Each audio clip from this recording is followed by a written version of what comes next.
toen net de eerste uitzending die de radar bestegen aan vriendjespolitiek bij makelaars. Dat gaat om het bierproces. In 2021 hier dat programma ik al shellitten dat makelaars een dikke vinger in de pap hebben. Nou 4 later bizwer op een paar gongen, maar een verborgen camera en het toch blikken dat het bieringsproces nog altijd ontrozichtig is en dat er nog altijd sprake is van vriendjespolitiek. Dat toch makelaars actief bijdragen aan nog altijd hegere huizenprijzen. Nou, al reden om eens even te praten daarover. Maar uw verste expert had het iets om de wenningmerk. Dat is Theo Vos. Theo, goedemiddag.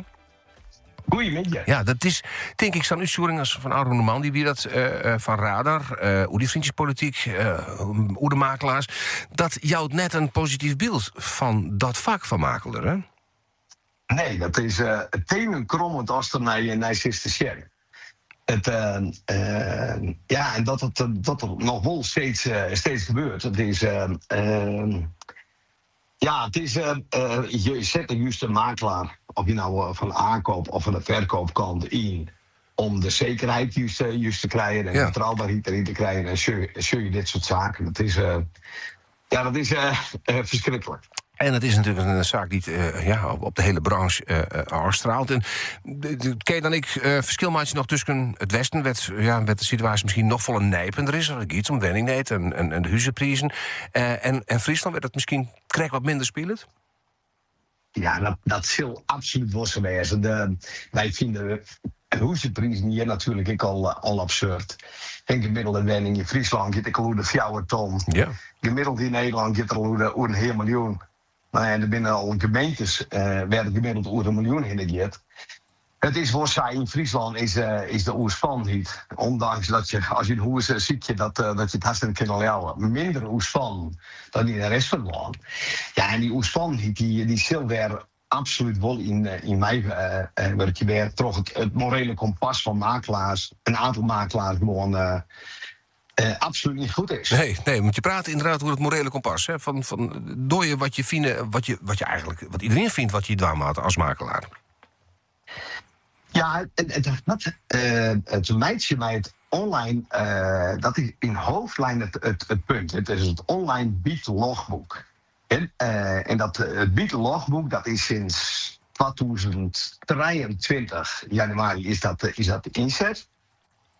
En daar zit eigenlijk heel simpel zijn een knopje in, dat een makelaar en de verkoper, beide, de verkoopmakelaar en de verkoper, beide de prijs wel of net kunnen zien van de biedingen die binnenkomen. Ja.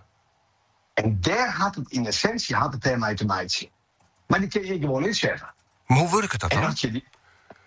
Je kan gewoon als je een wenning aanmeldde op Funda. Dan, en je kan gewoon in het systeem kun je gewoon aanmelden van hey, ik wil zien de biedingen die tot een bepaalde periode binnenkomen. Wil ik zien of er een bieding binnenkomt en wil ik zien met welke voorwaarden en met welke bod die er is. Ja, en als de verkoopmakelaar daar inzicht in had, en of een koper of een aankoopmakelaar die vreeg het dan bij een van wat voor biedingen binnen kan. Dan is het gewoon ten strengste verboden om daar iets over te zeggen. Ja, en daar gaat het gewoon mis. Ja. Je zou eigenlijk zeggen in dit soort zaken van hard heel om maar op mijn makelaar, dat lekker zelf. Ja, dat kan. Dat kan natuurlijk heel goed. Alleen als je dan naar een aankoopmakelaar zegt, een aankoopmakelaar had een hele orenfunctie. Die had de functie om de keper kleer te stomen. Hij is een hypotheek en dan waren zijn eigen wenning. En die helpt hem om een reële prijs in te schatten. En die helpt hem ook met goede systemen om beter te zieken. Nee, ik loop direct, het is een vak. Maar als dan het blikkend iets van onderzoek van Radar werd, dat er toch een aantal binnen die net betrouwbaar binnen. Ja, waarom zoen je daar een oei aan? Ja. Daar ben ik het helemaal mee eens. Ik zou zeggen van als je op Pietje of een verkoop of een aankoopmakelaar. Er zit in iedere branche zit er mensen bij die in welke wereld je ook zeggen. Er zit goede en slechte tussen. En er is zo goed onderzoek naar wat van verkeerd. Ja. Want het is verschrikkelijk dat dit gebeurt. Ja, dat is een ding zeker. Daar ben we het door in. Dat besmeurt zich nog maar steeds het vak van makelaar. Maar ja, hoe kom je erachter dat hij een betrouwbaar is... en hij een zuur op een graad is als makelaar? Hoe weet je dat dan?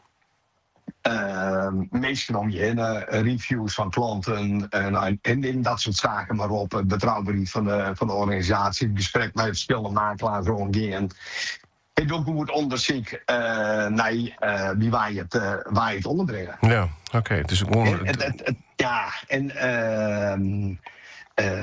Als je het gewoon goed en zuiver houden, is er niks aan de hand. En is het juist... Als de betrouwbare makelaar goed inzet, die ken je aan de verkoopkant en aan de aankoopkant echt heel veel voordeel opleveren. Ja, dat is inderdaad het voordeel. Ja, en je bent natuurlijk meestal niet te verstaan van hebben. Met een hoerskipje doe je net alle dagen. Theo Vos, nee, dank. Het is voor mij vind ik heel moeilijk. Ja, precies.